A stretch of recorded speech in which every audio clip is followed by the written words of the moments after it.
Buen día, queridos estudiantes y al público presente. El Archivo General de la Nación le presenta el panel titulado El golpe de Estado de Juan Bosch. Hecho este que marcó el derrotero de la democracia en República Dominicana y que fue un punto de inflexión que determinó la no ocurrencia jamás de la interrupción del proceso democrático en República Dominicana. Pues el derrocamiento de Juan Bosch trajo al país una guerra civil que se conoció como la Revolución de 1965 y trajo dos intervenciones. Una intervención unilateral de la primer potencia del mundo, los Estados Unidos de América, que invadieron el país con 42,000 marinos, y la OEA, perdonen que diga así, títere del imperio norteamericano, justificó esa invasión creando la Fuerza Interamericana de Paz, en donde participaron varios países latinoamericanos que también llegaron aquí y en vez de buscar la avenencia entre los bandos en lucha, contribuyeron también a enfrentar al pueblo dominicano, defendidos por sus hombres más dignos y acorralados prácticamente en 500 manzanas que tenía Ciudad Nueva. Ahí se demostró el valor del pueblo dominicano. No se pudo tener un triunfo militar, pero sí se demostró que se iba a resistir hasta la muerte si hubiese sido necesario. Se llegó a negociaciones que no fueron muy benéficas para la República Dominicana, pero se le puso fin a ese estado de situación que no fue más que la expresión de la lucha entre facciones oligárquicas que trascendió más tarde al sector democrático del pueblo dominicano, representado en ese momento por Juan Bosch y su proyecto democrático popular que planteaba dar una nueva visión democrática al Estado dominicano después de 31 años de dictadura. Después, bienvenidos a todos de nuevo. Le damos las gracias al doctor Roberto Casá, director general del Archivo General de la Nación, y a nuestro profesor de la Escuela de Historia, Ramón Rodríguez, quien es un ícono de la Facultad de Humanidad y de la Escuela de Historia, y quien es un amplio conocedor de lo que es la historia del pueblo dominicano y quien tiene un libro en proceso sobre el periodo que será puesto en circulación, me parece que antes de diciembre de este año. Así es, profesor Ramón, que le dejo los micrófonos a usted.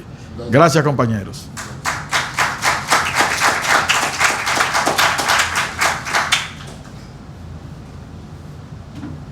Buenos días, jóvenes estudiantes y todos los presentes. Gracias al Archivo General de la Nación por permitir que se pueda dar información, orientar al pueblo, a los jóvenes como ustedes, sobre lo que ha sido la historia nacional reciente de los últimos 60 años.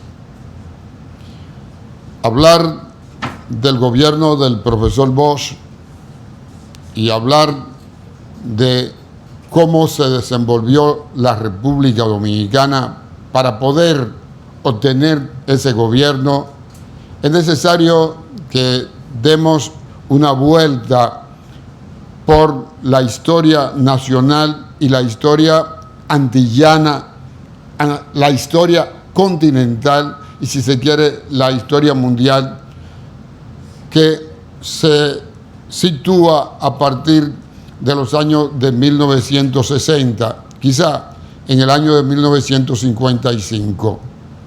En la República Dominicana se habían producido condiciones que daban oportunidad para que jóvenes interesados como ustedes tuvieran la oportunidad de entregar a la nación una ofrenda de libertad, de ideales de progreso, y esos jóvenes van a trabajar a partir de la escuela secundaria, a partir de la universidad, cuando se organizan para luchar contra la dictadura de Rafael Leónidas Trujillo Molina, de 31 años. Es una dictadura que ustedes, como jóvenes, como estudiantes, como ciudadanos, tienen la necesidad de conocer, pero ida ya salido de la dictadura, encontramos la llegada de una nueva versión de la sociedad dominicana, del Estado dominicano, para constituir una fase democrática que es la que estamos viviendo. Una vez que muere el tirano en un atentado que se le hace en la carretera que va camino a San Cristóbal, el país atraviesa una gran crisis a partir de ese momento, y es cómo volver a un estado de derecho, de libertad, de paz, donde cada y todos los dominicanos tuvieran la oportunidad de caminar libremente por la calle, de tener el derecho a una vivienda, a salud, a educación. Pero hubo fuerzas políticas que se imponían, que vivieron durante la tiranía, que se nutrieron durante la tiranía, que absorbieron la sangre del pueblo dominicano, y hubo también otros ciudadanos que sufrieron, que entregaron la vida, que entregaron su sangre, que en las cárceles estuvieron sufriendo la consecuencia de la tiranía. Una vez que se produce la muerte de Rafael Leónidas Trujillo Molina, el país va a experimentar un nuevo ciclo de acciones que comienzan precisamente con la iniciativa que desarrolla Joaquín Balaguer, el presidente títere del momento, cuando cae Trujillo. Y Balaguer, que es el presidente constitucional, de pronto termina dándose un autogolpe de Estado y formando lo que yo he llamado el Consejo de Estado, llamando a un señor de Valverde Maya llamado Humberto Bogáez para que viniera a hacerse cargo de la presidencia de la República. Se constituyó así una junta luego cívico-militar que daría paso también a la formación de un primer Consejo de Estado, donde parte de ese primer Consejo de Estado fueron sacados de la acción gubernativa, hechos prisioneros y llevados a la base aérea de San Isidro, hasta que el coronel Rafael Tomás Fernández Domínguez, haciéndose acompañar del también coronel Elías Wessing y Wessing, sale de la Academia Militar Batalla de la Carrera, o la batallita como le dicen los estudiantes, sale de la academia, busca a Wessing y Wessing dentro de la base aérea y le dice: toma un fusil, vamos a buscar, vamos al club de oficiales, y allí estaba el general Pedro Rafael Ramón Rodríguez Echavarría. Lo hacen prisionero y los miembros del triunvirato que estaban presos fueron llevados a Palacio Nacional y repuestos como gobernante, y allí queda como presidente del segundo gobierno el señor Filiberto Bonelli, el segundo Consejo de Estado. Cuando refiero que hacen preso a Rodríguez Echavarría, es porque Rodríguez Echavarría había dado un levantamiento, había producido un levantamiento en Santiago con el cuerpo aéreo. Recuerdo que al puente de mi pueblo le tiraron un par de bombas, allí cerca de Jacaranda, la parada de Jacaranda, ahí en el Yuna, le tiraron una cuanta bomba, que después nosotros la vimos ahí cuando nos íbamos a bañar tirada del puente, ¿no? A bañarnos de ahí al río, que era profundo. Y Rodríguez Echavarría, junto con Balaguer, son sacados del poder. Luego de esto, Balaguer tiene que salir del poder, darle paso al nuevo gobierno, y el señor Rafael Filiberto Bonelli va a tomar la dirección del Estado con el nuevo Consejo de Estado, que eran 7 miembros quienes los componían, y que el pueblo le puso sencillamente los 7 gatos del gabinete. Los 7 gatos. Entonces, el gobierno de los 7 gatos.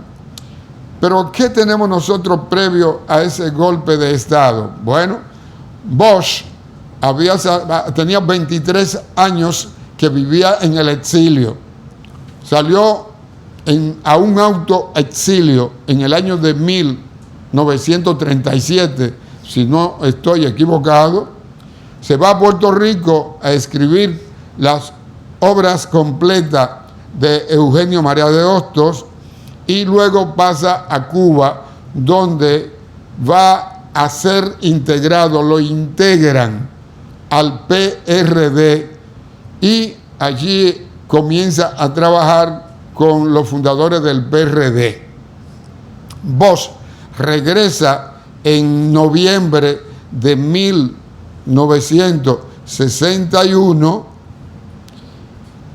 y va a dar inicio a una serie de charlas a través de la radio, concientizando a la población dominicana de cómo debía ser un gobierno democrático. Y eso le valió para que en un tiempo récord, si se quiere, ya con el Consejo de Estado de Rafael Filiberto Bonelli, aunque sin dejar de mencionar cuánta fue la oposición que hubo en contra de este aspirante a la presidencia de la República. Bosch había vivido en Cuba y de Cuba pasó a Costa Rica en el año de 1959, cuando triunfó la revolución con el comandante Fidel Castro a la cabeza. Pero Bosch viene a República Dominicana en el 61 y con esas charlas que va a dar por la radio, va a crear conciencia en la población dominicana, y hay una fracción de la burguesía nacional que aspiraba a quedarse con todos los bienes que Trujillo tenía, con la riqueza de los Trujillo. Hay una burocracia que también está encarnada. Ustedes saben, la burocracia son los que están arriba en el poder, en el cuadrito ese que gobierna, ¿no?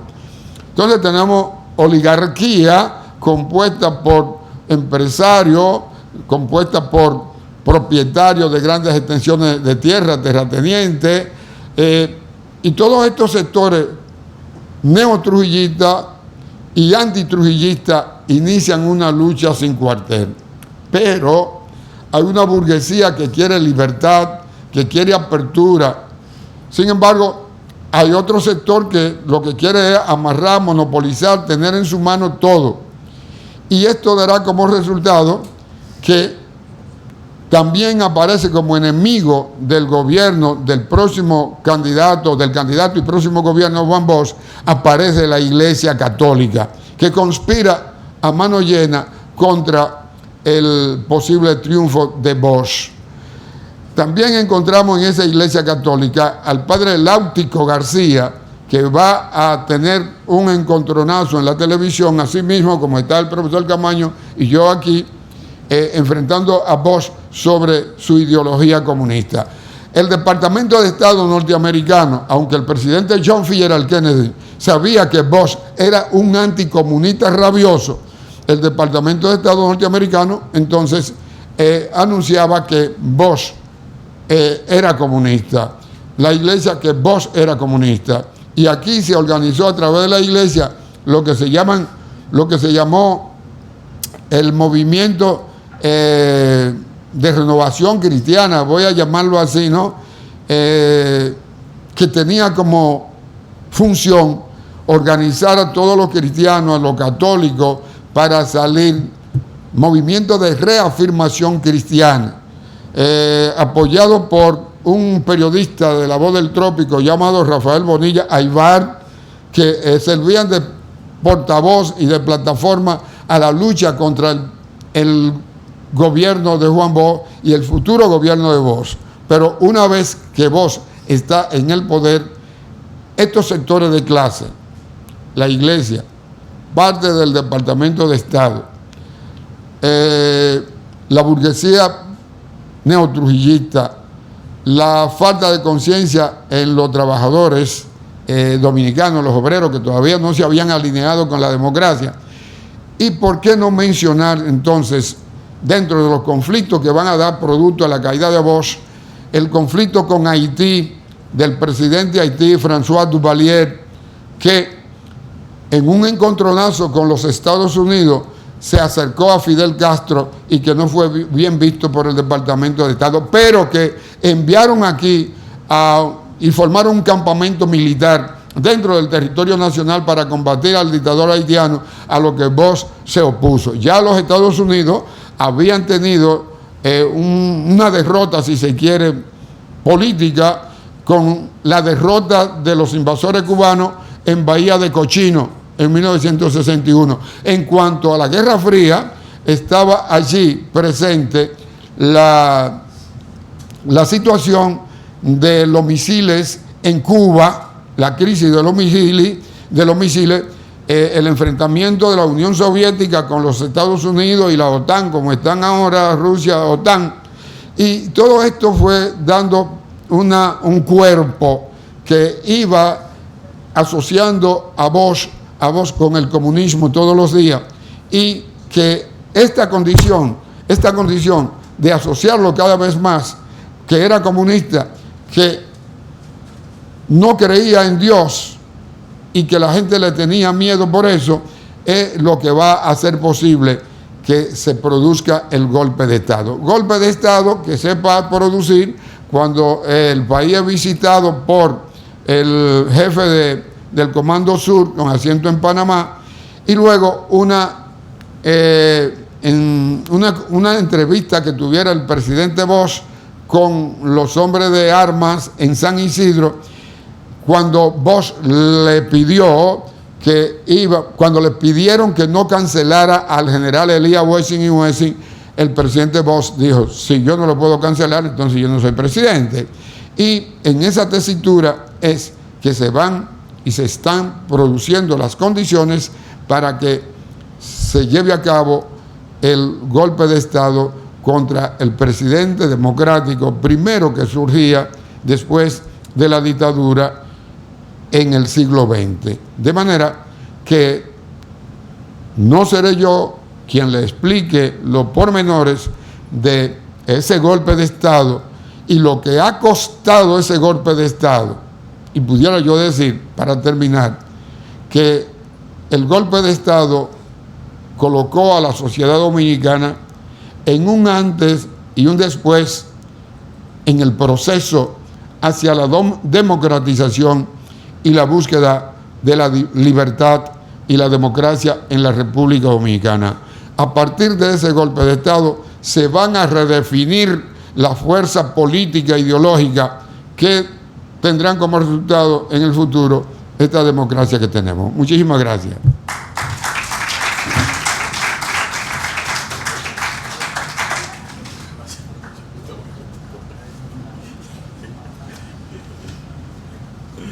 Bueno, señores, el profesor Ramón Rodríguez prácticamente ha tocado los incidentes fundamentales que nos llevaron al famoso golpe de Estado del 25 de septiembre de 1963. Yo voy a retomar parte de lo que el profesor iba planteando para poder darle un poquito a la parte mía de sustento. A la muerte de Trujillo, señores, la República Dominicana asistió, mírenlo así, o se involucró en un proceso de la dominación oligárquico-burguesa. Quiere decir que grupos que estaban en la oscuridad durante los 31 años de dictadura, a la muerte de Trujillo, salieron a la lucha política de forma voraz. Es igual que si a uno de ustedes lo tienen en un cuartico oscuro y solamente le dan pan con agua, cuando usted sale de ahí y ve un banquete, usted quiere irlo a devorar. Eso pasó con esa burguesía tradicional, horacista. Recuérdense Horacio Vázquez, 1924-1930, que es el presidente que estuvo antes que Trujillo y al cual Trujillo le da un golpe de Estado y toma el mando de 1930 a 1961. Entonces, esa burguesía fue aupada por la burguesía exportadora e importadora. Y voy a mencionar los nombres que la bibliografía y la historiografía menciona como parte de esos sectores. Se mencionan a los Vicchinis, se mencionan a los Almenteros y a un conjunto de familias que eran parte de esa burguesía y que apoyó a la Unión Cívica Nacional y a su candidato Viriato Fiallo, porque era parte del tinglado de esa gran familia burguesa, importadora y exportadora, a la cual se le vincula determinadas relaciones de negocios con los norteamericanos. En ese momento surgió un movimiento centroizquierda que se conoció como el Movimiento 14 de Junio, en honor a los héroes del 14 de junio, Expedición Armada de 1959, que vino a ponerle fin a la dictadura, pero que fracasaron en ese intento, y en honor a esos héroes se constituyó el Movimiento Revolucionario 14 de Junio con Minerva Mirabal, la esposa de Manolo Tavares Justo. Él fue el mayor o el líder principal de ese movimiento y quien encabezó una especie de revolución democrático-burguesa en el periodo que estamos tratando, que es 1961 a 1963. También el 5 de julio de 1961 llegó la primera avanzada del Partido Revolucionario Dominicano, que vino a buscar su espacio político y a preparar la llegada de su líder, Juan Bosch, a la lucha política. Entonces, habían otros grupos marginales, como era el Movimiento Popular Dominicano, que había venido ya en plena era de Trujillo, cuando Trujillo ofreció una especie de amnistía para que todos los exiliados políticos que quisieran venir a hacer vida política aquí vinieran, pero eso era una forma de Trujillo presentar ciertos rasgos de democratización frente al acoso que le tenían los regímenes democráticos que habían surgido en América Latina. Se estaban mimetizando, una especie de cambio para hacerse el gracioso, pero la dictadura seguía tal cual y como era, y mucho más dura ya en el año 60, después de la expedición armada, cuando Trujillo reprimió a los hijos de la burguesía aliados a él, fusiló, desapareció, encarceló, torturó, hizo de todo. Entonces, en este contexto hay una ruptura de la dominación oligárquico-burguesa. Por eso vamos a ver que, siendo Balaguer el presidente títere puesto por Trujillo para cambiarle la imagen a su régimen y tratar de que la OEA le levantara las sanciones por el atentado que Trujillo hizo contra el presidente Rómulo Betancourt en Venezuela, que intentó matarlo, salió muy herido el presidente y su escorta inclusive murió. Trujillo, frente a ese bloqueo que solamente llegaba aquí ayuda humanitaria, trató de dar un viso de democracia y puso a Joaquín Balaguer como presidente títere. Muerto Trujillo, como decía, se rompieron las compuertas. Balaguer va a tratar de mantenerse en el poder conjuntamente con el hijo de Trujillo, Ramfis, que llegó de Europa a la muerte del padre, y trataron de perpetuarse en el poder.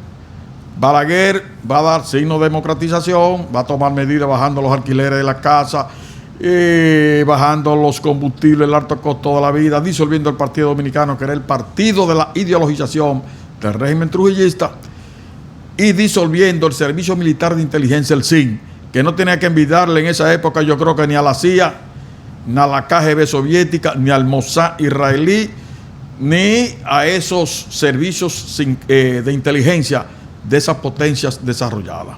Ese siniestro aparato de represión fue eliminado integraron sus miembros a los cuerpos castrenses. La lucha descarnada entre esas facciones de la burguesía llevó a los Estados Unidos a que se buscara una especie de avenencia y que los grupos que estaban aquí se vincularan a un gobierno colegiado, como decía el profesor Ramón, que se conoció con el nombre de Primer Consejo de Estado, que fue el primer Consejo de Estado después de la muerte de Trujillo, y lo lideraba Joaquín Balaguer. Pero ¿qué va a ocurrir? Que la Unión Cívica, como grupo de mayor acción antitrujillista, decía que Balaguer era la expresión concreta de Trujillo y que por lo tanto Balaguer no podía pertenecer al Consejo de Estado, porque era legalizar la dictadura sin Trujillo, y con su hijo aquí Ramfi y los mandos militares.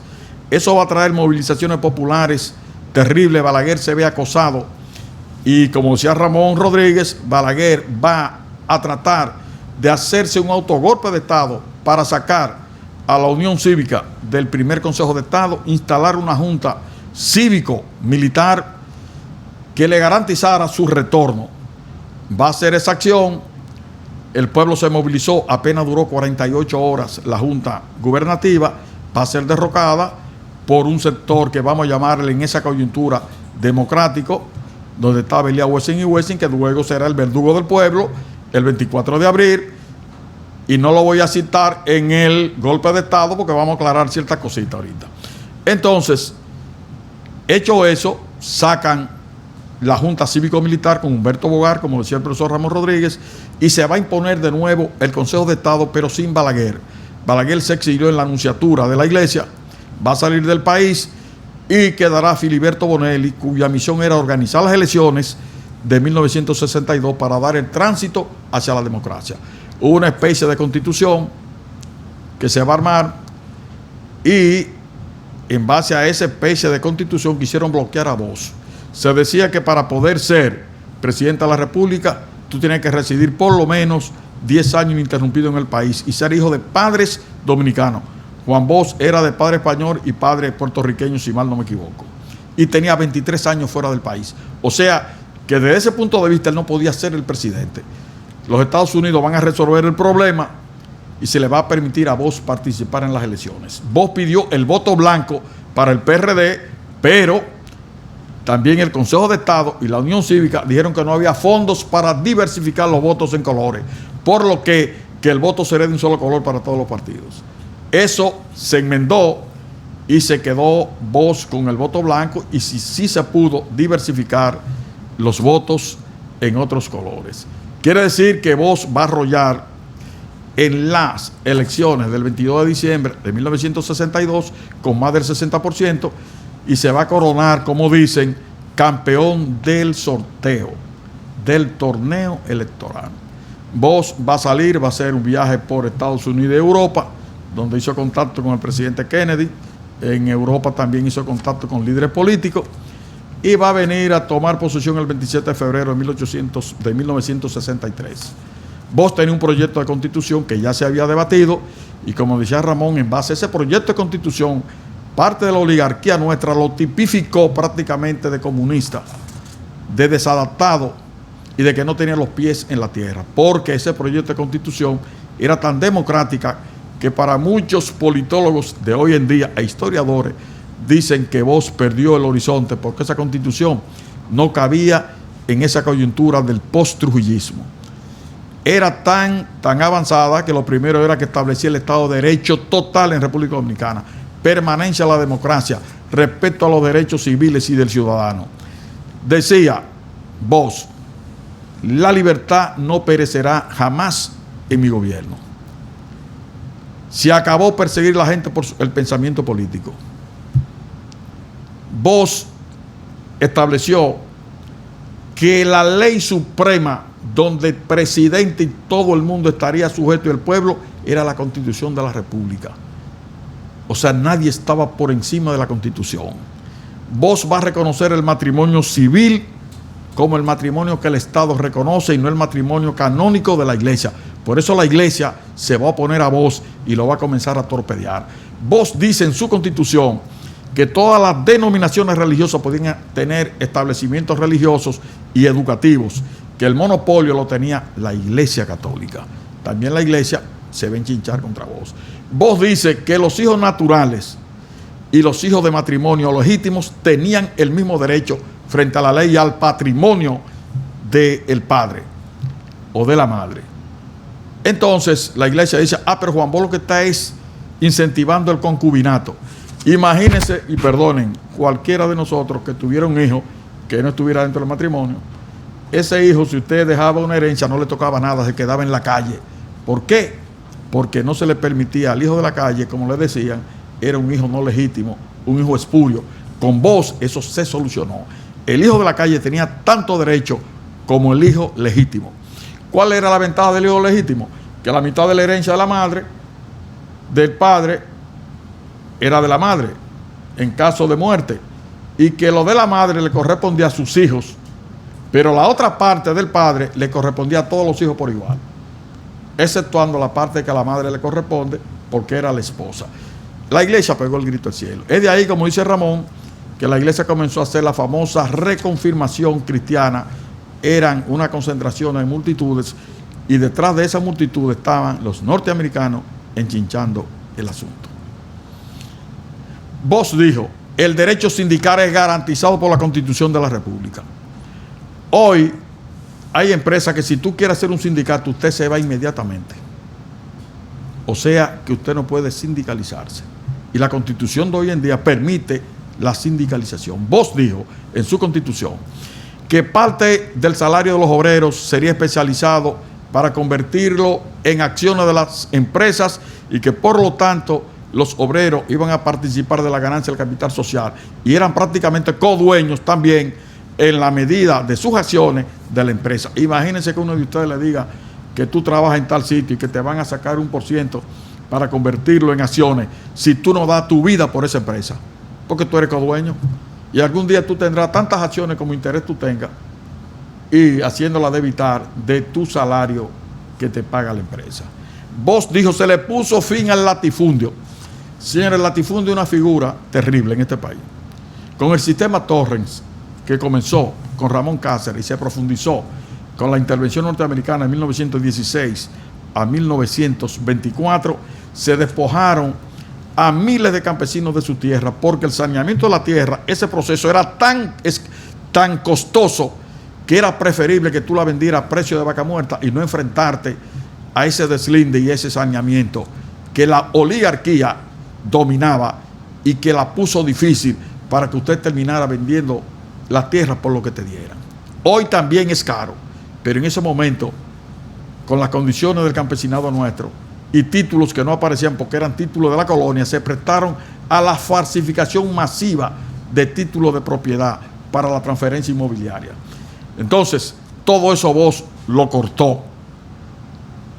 Y por eso esos sectores iban a comenzar a torpedear a Bosch. Nadie podía tener tierras en República Dominicana que no sea validada por el Congreso y que fuera de interés nacional. Hoy las playas son de los grandes empresarios. Le pusieron alambres. Y para usted ir a una playa hoy, usted tiene que confesarse con el bolsillo para usted pagar lo que vale un resort, etcétera, etcétera, etcétera. Eso no se podía. El precio del azúcar, cuando subió en el mercado internacional y pasó del tope de la cuota preferencial de los norteamericanos y la que nosotros teníamos, había que entregarle la ganancia al gobierno para mejorarle la vida a los trabajadores de la caña, que era lo que producían la verdadera riqueza. Porque si usted tira la caña ahí y no hay quien le aplique los cuidados culturales del chapeo, la limpieza, cortarla y llevarla, pues la caña es riqueza muerta, si usted no tenía quien la procesara y la transformara. Por eso Bosch pensó en ellos. Y hay un conjunto de medidas que no puedo seguir diciéndosela de la Constitución, porque entonces había que dar un conversatorio solamente a la Constitución de Bosch. Frente a todo esto es que Bosch va a comenzar a ser torpedeado por esos sectores. Pero el propio Juan Bosch establece en la revista Teoría y Política del PLD en 1983, que no fueron los militares que lo tumbaron en la iglesia tampoco, que contribuyeron, pero que el empuje decisivo no lo dieron ellos. En ese transcurso de Bosch, en su gobierno, la corrupción era sentencia casi, vamos a llamarle de muerte, aunque no existía la pena de muerte. El que metía la uña ahí se iba y preso. Y por eso Bosch no quiso ni nombrar sus familiares en el gobierno para evitar el nepotismo, que es lo más común hoy en día. Que si yo llego, llevo el hijo, llevo la hermana, llevo la querida, llevo la cuñada, y se convierten las instituciones, a veces, en instituciones de familias. Entonces, Bosch, a mediados de 1963, recibió la visita de Juan Miguel Díaz, un amigo que era de Bosch de hacía mucho tiempo, lo llamó desde New York, que quería verlo. Y Bosch le dijo que sí, que pasara. Cuando Bosch fue, él se le apareció con el general Cantabé, es general de la dictadura duvalierista. Y le pidieron sin cortapisa a Bosch que le permitiera instalar un campo de entrenamiento en Sierra Prieta para entrenar haitianos y derrocar la dictadura de Jean-Claude Duvalier. Bosch le dijo, pero ustedes están perdiendo el juicio. ¿Cómo un gobierno democrático como el mío va a permitir que se use República Dominicana para atacar a otro estado y derrocar un gobierno aún siendo dictatorial? Yo no permito eso mientras yo sea presidente. Le dieron las gracias, se pararon y se fueron. O sea que Bosch fue tentado. Más tarde, Bosch se entera por un haitiano que tenía acceso a la familia, que le dijo que él se iba a retirar del campamento por esto, y dio la razón. Y Bosch dice, ¿cuál campamento? O el campamento que tenemos en Sierra Prieta. ¿Qué? Mandó a buscarle al general Hungría. Explíqueme qué está pasando. El general Hungría le dijo, sí, porque Cantabé dijo que usted dio la orden de que se le permitiera instalar el campamento, que yo di y le dio la orden inmediatamente de desintegrar el campamento. Eso no se dio. Mudaron el campamento. Y en agosto, 3 de agosto aproximadamente, entró la primera avanzada por el norte de Haití en contra del presidente Jean-Claude Duvalier. John Barlow Martin, que era el embajador norteamericano aquí, se comunicó con Bosch y Bosch le dijo que cómo estaba sucediendo eso y que de dónde vinieron esas tropas que están ahí. Y le dijo John Barlow Martin, de Venezuela. Y Bosch le dijo, y en la Florida hay una sección que se llame Venezuela, un pueblo. Y John Barlow Martin se le rió en la cara. No, señor presidente, no lo hay, pero fue de Venezuela. O sea que la gente se quedaron aquí con el apoyo de los norteamericanos, y todo eso fue minando la estabilidad de Bosch y por lo tanto la relación con Haití, de forma tal que ocurrió un incidente persiguiendo a la gente de Cantabé en Haití y se fueron a la embajada nuestra, y Bosch inclusive mandó a movilizar las tropas nuestras para rescatar a nuestro personal en la embajada, porque se entiende que una embajada en otro país es ese país en territorio ajeno. Las Fuerzas Armadas expusieron unos aldí terribles, que no había goma, que no tenía goma los catarí, que no había combustible, boicotearon el asunto. A todo esto, la conspiración contra Bosch ha ido caminando, todos esos sectores se han confabulado y Bosch es derrocado por un sector de las Fuerzas Armadas. Recuerden que Bosch yuguló el generalato. Con la Constitución del 63, el presidente era el comandante jefe y civil de las Fuerzas Armadas. Antes de eso era general Rafael Leonidas Trujillo, general Horacio Vázquez, general Juan Isidro Jiménez, general Borda Valdés, general Ramón Cáceres, general Ulises Heró, o sea, eran los generales que llegaban al poder. Desde Bosch en adelante, el presidente era civil, como lo constituía la Constitución. Un presidente, si esa Constitución no hubiese estado, un presidente no podía cancelar el secretario de las Fuerzas Armadas, ni podía movilizar los rangos, solo podía hacerlo, y como era el jefe de Estado Mayor de las Fuerzas Armadas, y en ese caso, que era el presidente, también lo hacía. Entonces con Bosch sí se pudo. Ahora Bosch, como demócrata al fin, Vos no quiso desintegrar la maquinaria trujillista. Dice mucho que fue un error. Vos llegó a decir el PRD, Ángel Miolán, Silfa y Ramón Tapia Espinal, que el trujillismo no era un peligro para la democracia, que los trujillistas habían sido víctimas del régimen también.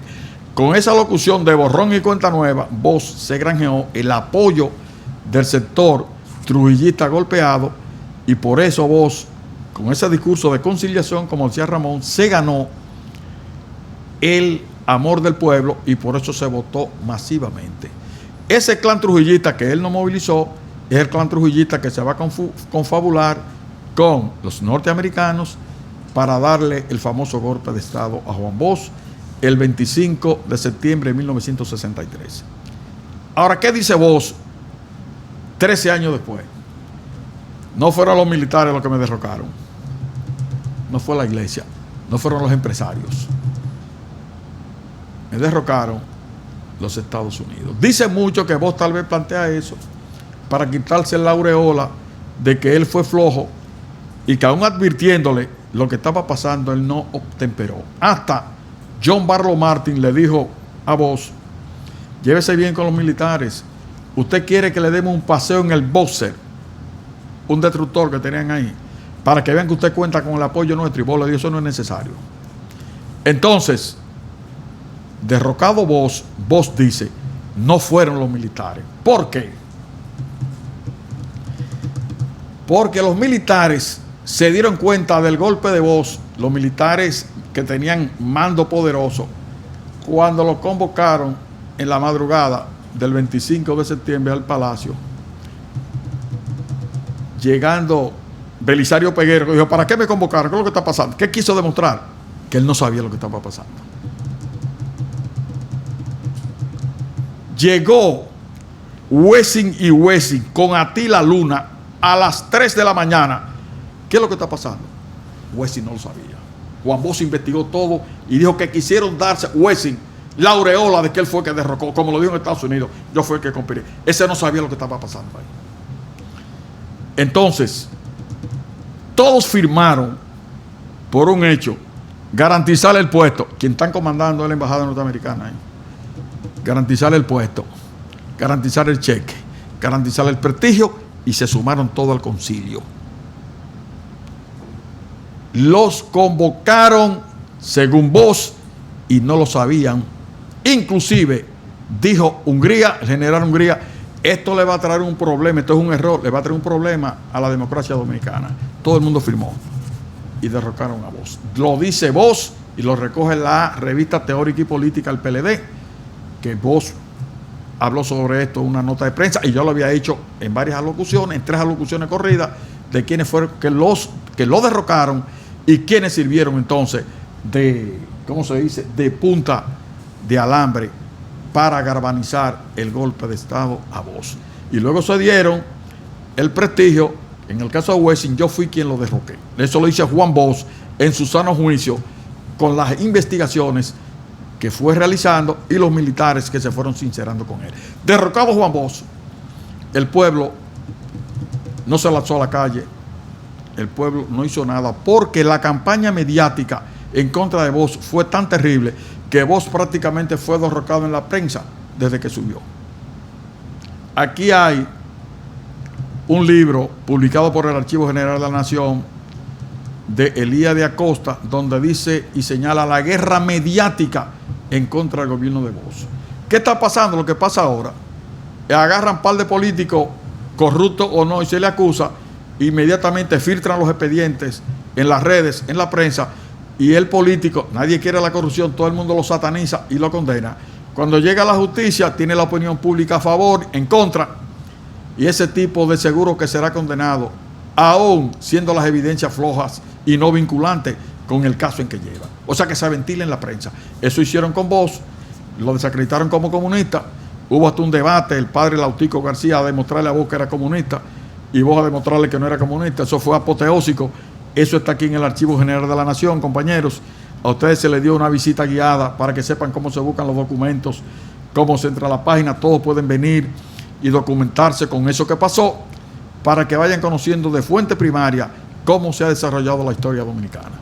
Dicho esto, hasta la izquierda llegó a decir, ese no era mi gobierno, nadie hizo nada. Pero 2 meses después que pasó el golpe de Estado, que comenzaron a ver lo que fue el gobierno de facto que se instauró, el famoso triunvirato con Emilio de los Santos a la cabeza, vieron que no era lo que se pensaba. El 14 de junio, que era centro izquierda, con Manolo Tavares Justo a la cabeza, entendió que habían cometido un error y en pro de la lucha por la libertad y el establecimiento del Estado de Derecho, muchos dicen que por la Constitución del 63, eso habría que verlo, se alzó en varios frentes guerrilleros para derrocar el famoso triunvirato. Manolo se enfermó, no estaban en verdad preparados para la guerrilla, no era el momento propicio, se entregó y lo asesinaron. El presidente del triunvirato, Emilio de los Santos, dijo que él no se iba a manchar la sangre, las manos de sangre de esos jóvenes que fueron asesinados cobardemente, y renunció. Subiendo a la presidencia entonces del triunvirato, Donald Rick Cabral, a quien la historia y la historiografía lo señala como uno de los corruptores y corruptos de las Fuerzas Armadas, porque convirtió a las Fuerzas Armadas prácticamente en aduanas paralelas, creándole cantinas para traer mercancías de fuera para competir con el comercio capitaleño aquí. Situación esa que hizo que muchos sectores que apoyaron el golpe entendían que habían cometido un error terrible. A partir de ahí se declaró fuera de ley las actividades comunistas, se persiguió a la gente por las ideas. Esto fue un pandemonio y la corrupción se impuso. Hasta que se organizó una conspiración cívico-militar donde sectores democráticos de las Fuerzas Armadas participaron, sectores de la burguesía, sectores de la clase media participaron en el sector político para producir un contragolpe de Estado que duró 2 años para poder manifestarse.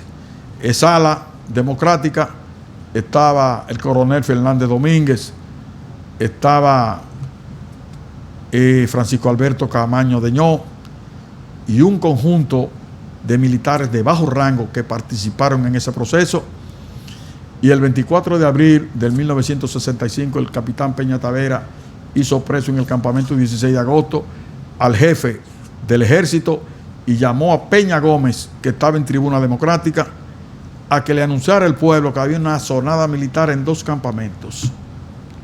Por lo que Peña Gómez difundió y llamó al pueblo a la calle, y ahí comenzó la gloriosa revolución del 24 de abril de 1965, que derrocó al triunvirato en la lucha por la vuelta a la constitucionalidad y por el retorno a voz sin elecciones al poder.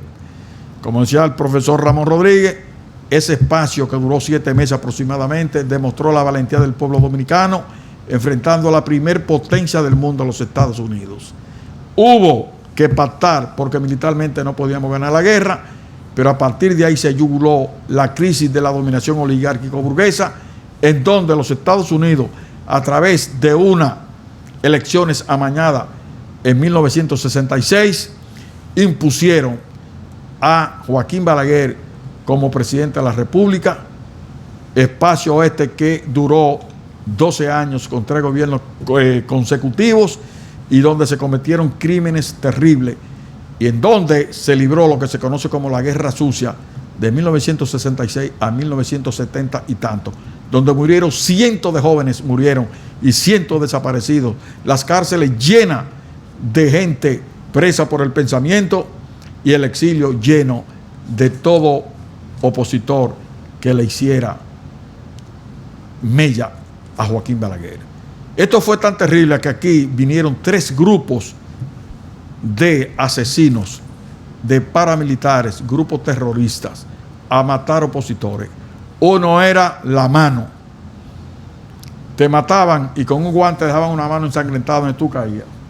¿Qué decía la prensa? Lo mató La Mano. ¿Quién es La Mano? ¿Quién sabe quién es La Mano? Clandestino, nadie sabía. Apareció la AAA. Con un spray te ponían 3A donde te mataban. ¿Quién te mató la AAA? ¿Qué significa la AAA? Alianza Anticomunista Americana. Y operaba en el cono sur del continente americano y en parte de América Central. Era una plataforma, vamos a decirle así, de los norteamericanos de luchar en contra de la insurgencia comunista, como ellos decían. ¿A través de qué? De acciones terroristas y el crimen perpetrado contra todo el que era opositor. Y por último, estaban los incontrolables, que Balaguer decía, pero ¿quiénes son? Enséñemelo. Y eso era muerte. Pero ¿quiénes son los incontrolables? Yo no lo conozco. Si usted lo conoce, denúncielo. Eran paramilitares que también asesinaban gente. Y para poner el colofón al asunto, apareció la banda anticomunista, que se le conoció como banda Colorada, que actuaban ya a la franca. Eso no eran clandestinos. Eso eran forajidos, reclutados, muchos de la izquierda, muchos lumpen proletarios. Lo armaron y lo llevaban a los barrios a matar gente, a destruir casas, a las escuelas, a dar cadenazo, hasta profesores le daban puñaladas. Y a Balaguer le decían, pero mire la foto aquí, mire la banda en el Palacio de la Policía. Última hora, ustedes la van a ver cuando vengan aquí. La guaguita platanera de la época, con todos esos forajidos arriba, con machete, escopeta, cadena, bate. Iban a los barrios, a las escuelas, no respetaban a nadie. Hasta que se les fue la mano y mataron 5 jóvenes en el Club Héctor J. Díaz, en la 17, en la cabeza del puente Francisco Rosario Sánchez. Y el escándalo fue tan grande que el presidente Balaguer quitó a Enrique Pérez y Pérez, que era el jefe de la policía, y por lo tanto el jefe de la banda, y puso a Rafael Nival Cejas en la policía, y Rafael Nival Cejas desintegró la banda, pero quedó el servicio secreto, que era igual que la banda, pero secreto. Y la represión siguió, señores, hasta que en 1978 llegó al poder Silvestre Antonio Guzmán Fernández con el PRD y se instauró el Estado de Derecho en República Dominicana. Y una de las amnistías mejor recibidas por el pueblo dominicano fue la apertura de las cárceles, que en la Universidad Autónoma de Santo Domingo la UAS mandó las guaguas a buscar a los presos a La Victoria para ponerlos en libertad en la universidad. Y abrió la puerta del exilio para que todo exiliado por problemas políticos retornara al país. A partir de ahí se instauró el Estado de Derecho. Luego fue sucedido Guzmán Fernández por Salvador Jorge Blanco. No vamos a tocar ese gobierno. Volvió Balaguer, pero ya no era el mismo Balaguer, ni era el mismo pueblo. Y hasta hoy la democracia, con altas y con bajas, ha seguido funcionando. ¿Qué es lo que tenemos que hacer ahora? Luchar en contra de la corrupción, de los desmanes, de la vagabundería. Y eso se hace con más democracia, mucho más democracia y mucha democracia con control. Así es, compañeros, que los invito a que vengan al Archivo General de la Nación, busquen los fondos en las colecciones, en la biblioteca, la hemeroteca, todo lo que hay aquí, para que se empapen de qué es el pueblo dominicano y sean en el mañana los profesionales serios y honestos para los cuales se están formando en este momento. Muchas gracias al Archivo General de la Nación, a nombre de Roberto Casá, por esta oportunidad que le ha dado a la Universidad Autónoma de Santo Domingo, a la Escuela de Historia, en coordinación con el Archivo General de la Nación, para compartir con los jóvenes que están presentes aquí, que serán el futuro de la patria. Muchas gracias, y con eso concluyo la pregunta. Vengan ahora.